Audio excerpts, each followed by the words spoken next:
অনুষ্ঠানের এই পর্যায়ে গুরুত্বপূর্ণ বক্তব্য দেওয়ার জন্য পেশ করবে হযরত মাওলানা মুহাম্মদ শফিকুল ইসলাম, সহকারী শিক্ষক, মুজাহিদে মানিক আদর্শ কেন্দ্রীয় মাদ্রাসা। হযরতকে তার গুরুত্বপূর্ণ বক্তব্য পেশ করার জন্য বিশেষভাবে অনুরোধ জানাচ্ছি। السلام عليكم ورحمة الله وبركاته. نحمده ونصلي على رسوله الكريم. أما بعد، قال الله تعالى في قرآنه المجيد: تأمرون بالمعروف وتنهون عن المنكر. وقال في آية أخرى: اقرأ باسم ربك الذي خلق. وقال رسول الله صلى الله عليه وسلم: طلب العلم فريضة على كل مسلم. الحمد لله, আল্লাহ পাক রব্বুল আলামিনের অশেষ শুকরিয়া যে তিনি আমাদেরকে এরকম একটা মনোদীপময় মজলিসে আসার এবং বসার তৌফিক দান করেছেন। কুরআনুল কারীম থেকে দুইটি আয়াত তেলাওয়াত করেছি। প্রথম আয়াতটি যেটি তা'মুরুনা বিল মা'রুফ ওয়া তানহাউনা আনিল মুনকার, এটি হলো যারা বিদায়ী ছাত্র ছাত্রী তাদের জন্য এই আয়াতটি তেলাওয়াত করেছি। এই আয়াতের অর্থ হলো সৎ কাজের আদেশ করো এবং অসৎ কাজ থেকে নিষেধ করো।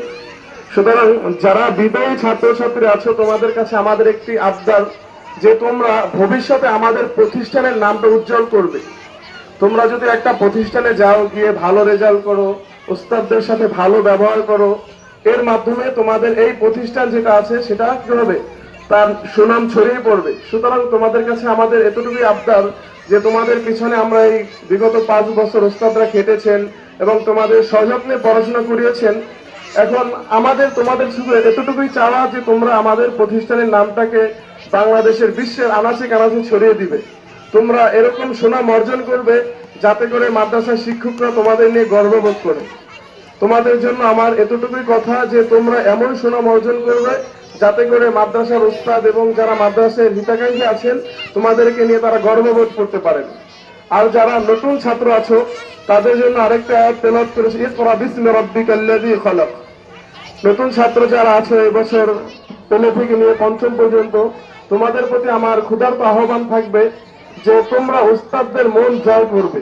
তোমরা উস্তাদদের মন কিভাবে জয় করবে এবং পাড়া প্রতিবেশী এবং মাদ্রাসার হিতাকাঙ্ক্ষী তাদের মন কিভাবে জয় করবে, তোমাদের আদব আখলাক এবং পড়াশোনার মাধ্যমে তোমরা তাদের মন জয় করবে। সুতরাং প্রথমে আমি পড়ালেখার শুরুতে বা পড়ালেখার উপরে প্রাধান্য দেই হলো আদব আখলাক। তোমাদের আদব আখলাক এগুলো আগে ঠিক করতে হবে, পরিমার্জিত করতে হবে, না হলে পড়ালেখা করে কোনো লাভ হবে না। এমন অনেক লোক আছে যাদের অনেক জ্ঞান, অনেক জ্ঞানী, কিন্তু সমাজে তাদের কোনো মূল্যায়ন নেই। এই মূল্যায়ন না থাকার কারণ হলো তারা একটু উচ্ছৃঙ্খল বেয়াদব টাইপের, মানে ভদ্রতা শিখে নেয়।